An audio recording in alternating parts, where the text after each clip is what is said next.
From the very first second Oda showed Rock's so-called death, everyone went, nah, no way. Something felt off. There's no way a monster like Rock's D Xebec, the nightmare of the old era, just ends like that. Come on, Oda's clearly hiding something here. And what you're about to hear might completely change the way you've seen everything from chapter 1150 to 1165. Let's break it down.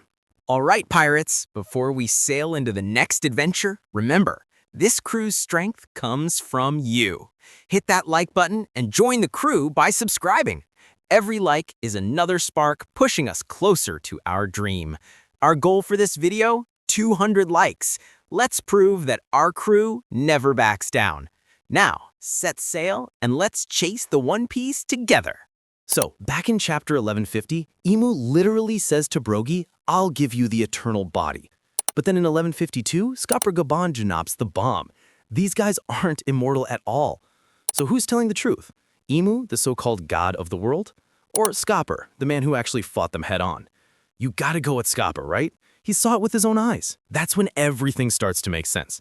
There's no real immortality in One Piece. What we're seeing is something else, a twisted version of it. Take Brogy, for example.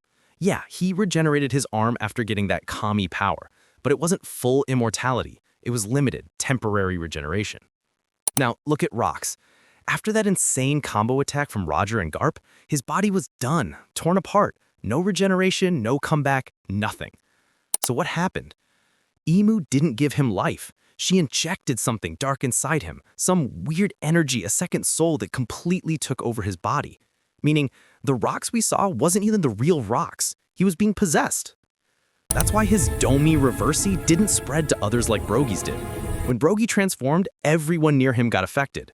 But with Rocks, nothing. That means the process was totally different, more like possession than transformation.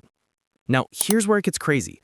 Conqueror's Haki, that royal will, can literally break immortality because it doesn't attack the body, it attacks the soul. So when Roger and Garp went all in, they didn't destroy Rocks' body. They shattered the dark entity inside him. The body died, but the real soul of Rocks, still out there, waiting. So yeah, the guy didn't die. The parasite inside him did, and that changes everything. Now, let's talk about the Holy Knights. Ever wonder why they don't have those demonic features like Brogy or Rocks? Simple. They choose to serve Imu. They don't need to be forced. Imu uses Domi Reversi only on people who resist her, to break their will and control them. So what we've got is two types of immortality, voluntary and enslaved. That's why Scopper said they're not immortal. Sure, they regenerate, but that's it. True Conqueror's Haki can completely erase that false immortality. It's not eternal life, it's just a shield.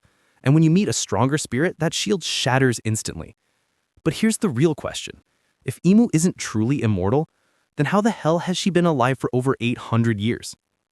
All right, hold on tight, because this is where it gets wild. Imu might not even be a real person. She's a shadow. Yeah, you heard that right, a living shadow of the original body that's been frozen in Marijois for 800 years. Remember when Oda first showed her? Everyone in the room had a shadow except Imu. That's not a mistake, man. Oda doesn't mess up like that. It's a clue. That's also why she wants the Ope Ope no Mi so badly, because that's the only fruit that can bring the original body back to life, the so-called surgical immortality. The same fruit that's worth 5 billion berries. Now it makes sense. Imu isn't the immortal one, she's just the shadow of her original body. The true body is frozen, waiting, and the Ope Ope no Mi is the key to resurrecting it. When she said to Rocks, you have no place between Mu and Davy, she wasn't talking nonsense. She was literally separating herself from her original self. Now think about Moria's shadow fruit. You can pull someone's shadow out, make it move on its own, and the body just stays unconscious.